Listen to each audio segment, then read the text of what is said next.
Good morning. Happy Wednesday. I have Neuro Coffee in hand and it is perfect. All right.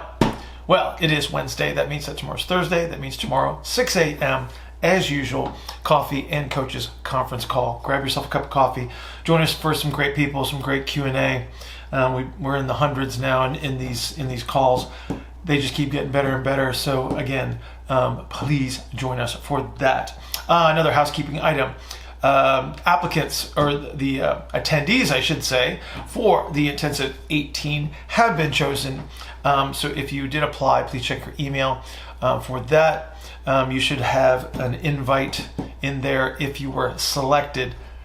Thank you all for your applications, by the way. This was one of the toughest calls on who to let come to the intensive this time. Again, we have to keep the number very, very small. Number one, got a really small room, but to keep it intense, we can only have a few people at a time. So keep applying. I'll keep doing these things as long as there's interest. All right, digging into today's Q&A. This is with Ian, and this is the back end of a discussion that sort of led us in a direction on how we're reacquiring internal rotation. And so we talked about lateral sled drags, which we talked about before, and then we dip into how we would modify Camporini deadlifts to provide us with another means to capture internal rotation.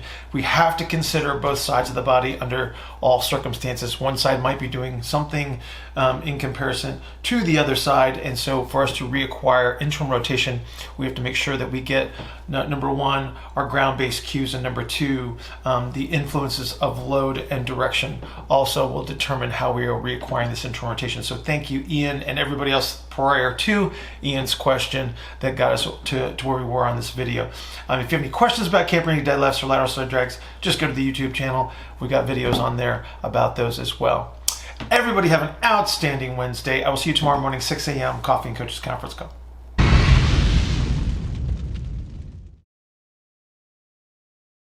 I just wanted to ask you about the right to left sled drag. Yep. And when you said you step next to the foot, not Step together, over, don't cross over. step together, Yeah. because that would just be like how much IR you have available to step over, but really when someone's pushed to the right, they probably don't have enough IR on the left to step over, right? And that's why you would. All right. And So hang on. You can sort of use this diagnostically, okay? When they're doing the step together, look at their feet, and they'll kind of tell you whether they have the left hip IR based on where the left foot lands. It'll be slightly in front of, so as the direction that they're facing would be in front. So they'll do this. They'll step out, and then they'll slide this foot here instead of here. all right. You understand? Yeah. And it's like, yeah. so, and they might accidentally drag in a diagonal. All right. So they're still in late representation on the right side. Well, you're trying to teach the late representation, right? On the right side, Right. I'm trying to capture the early representation on the left by going right to left. All right. But they All right. initially, they might not be able to, when they do a step together, they'll like I said, they'll step, and then this foot will be slightly behind the other one. And then All right, because they're just oriented to the right still. correct. Yeah. Correct. Yes. All right. Yes. All right. And for the Camporini deadlift, Uh-huh. would you? I'm trying to see it. How would I use it in someone who I'm trying to push right to left, and would that actually be the left foot back and ipsilateral load, which will, because of the, let's say, left foot back, left hand load? So back up one baby step. What are you trying to achieve? What is your intention? Narrow ISA, I'm trying to get them right to left. Okay. Which direction do I need the internal rotation to go? From Top down or bottom up? top down on the right, because I'm trying to push them. Yeah. Top down on the right, bottom up on the left, correct? Yeah, Okay, which hand would the weight go in for that? I would be in the right hand. And Correct. yeah, Correct.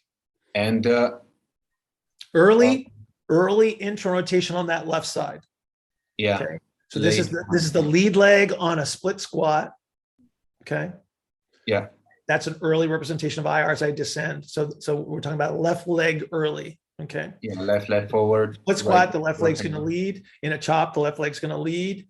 But in the Camporini, I need to be able to move it back.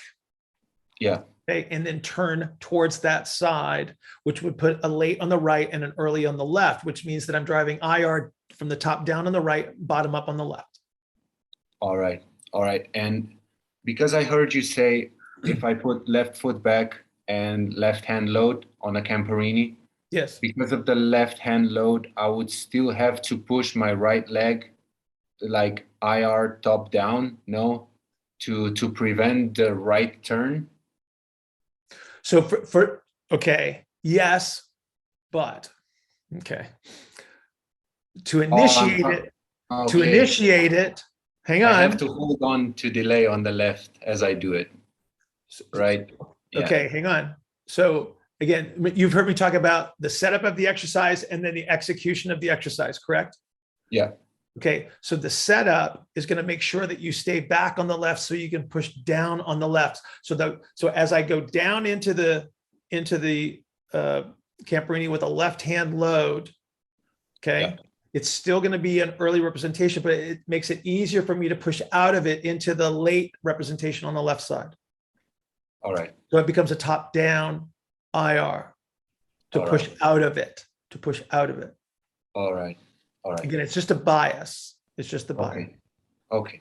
So if I was trying to capture early IR on the left, it'd be a right hand load with a left foot back. It was trying to capture late IR, which is straight down into the ground. It'd be a left hand load, left foot back. Yeah. Clear. Clear. Thank you.